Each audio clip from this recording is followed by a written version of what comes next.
pozriete a nedáte im do života takéto niečo.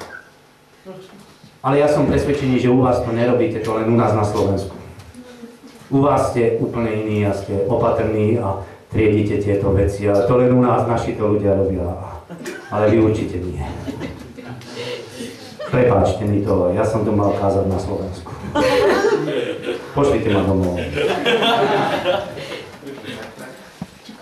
Toto je trnie, ktoré škodí a udusí niečo. To znamená, udusí vo vás slovo Božie. To znamená, nebudete mať záujem tak o Bibliu a o slova Božie, jak o všetky tieto veci, ktoré sú lákadlá pre vás, ale ktoré vás brstia vo vašom duchovnom raste.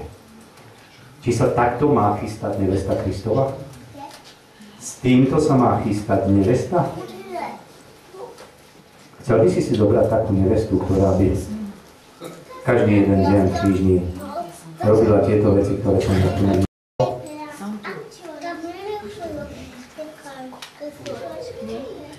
Aj keby si ju mal rád, čo by si chcel? Aby to prestala robiť. To není na odsúdenie, to je na to, aby sme to prestali robiť. Len k tomu je to. Preto to počúvame. Keď začneš vo svojom živote čítať Božie slovo, začneš mu rozumieť, tak poviem ti jednu pravdu. Jedine čítanie Božieho slova a modlitba bude rozbíjať kamene, ktoré ty tam máš v záhrade nasadené.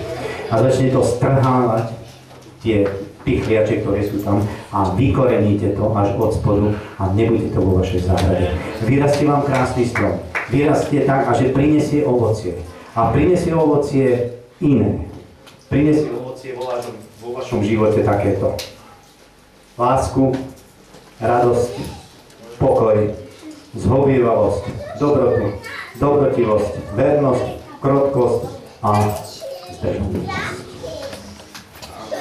Zajtrajší deň budem pokračovať niečím inom. Pamätajte si, kedykoľvek sa pozrite na nejaký strom, spomeňte si na to, čo ste dneska počúvali. Zahľadte sa na svoj život. A prosím vás, spravte ešte jednu vec. Ďakujem ti pekne. Ďakujem Bohu. To je páne odmena? To bolo až tak dobre. Ďakujem. Ďakujem. Prosím ťa, tuto ešte takto urob takúto ohradu. Urob ju dvojitú. Takto, keby mohla, takto.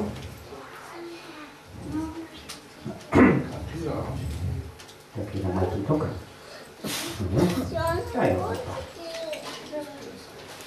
Urobte si okolo vášho života takúto ohradu. Keď si kúpiš záhradu a nechceš, aby ti tam chodil sused a nechcete, aby vám tam chodili kradnúť, tak si spravíte určite plot. Nie? Lebo si dáte spraviť plot. Dajte si okolo vášho života takýto plot. A tento plot nech sa skladá s tým. Návrh napíš modlitba.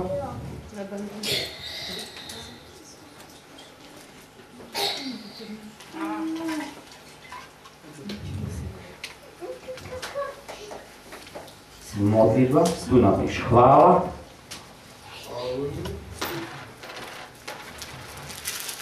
Tuto napíš spoločenstvo alebo cirkev. A tuto napíš slovo Božie. Toto je ochrana pre tvoj život. To je ochrana okolo tvojho stromu.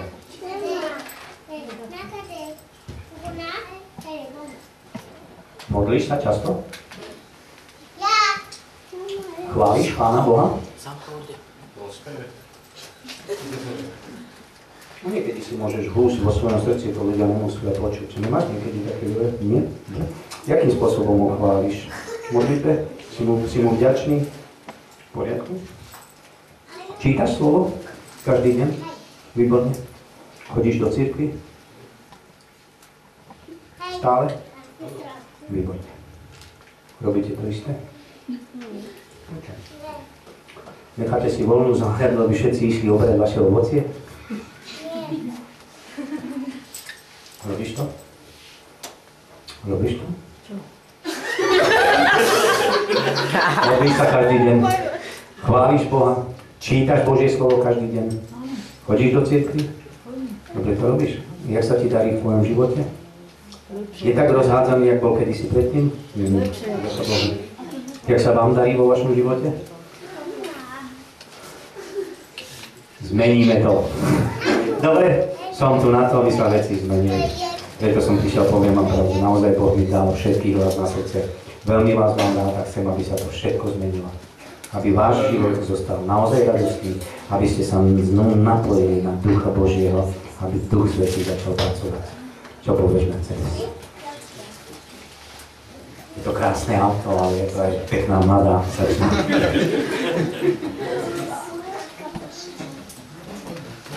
Bratia, toto je to, čo potrebujeme okolo seba. Potrebuješ mať spoločenstvo. Tam chodíš a to nie je na to, aby si prichádzal a počúval Božie slovo, ale aby si sa zapojil do toho spoločenstva. Aby si pre tvoje niečo urobil. Aby to mohlo rásť, aby to mohlo dobre fungovať.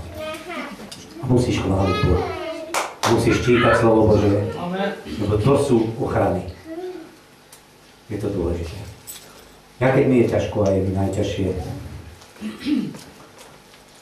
moc ťažko častokrát. A neviem si už ďalej rady.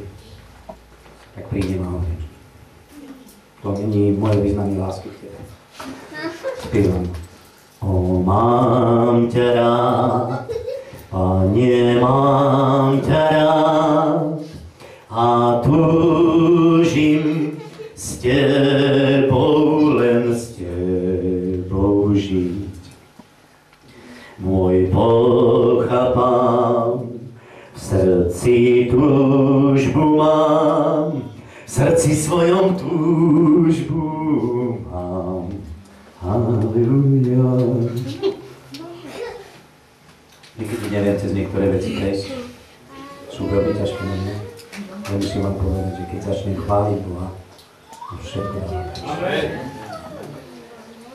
Ste vynikajúci, ste zlatí.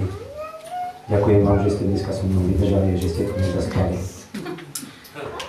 Na budúce vám sľubujem, že budem kratší. Ešte viac? Nie, začneme skoršie. Pokoj Boží, chvála, nech vás Pán Boh žehná.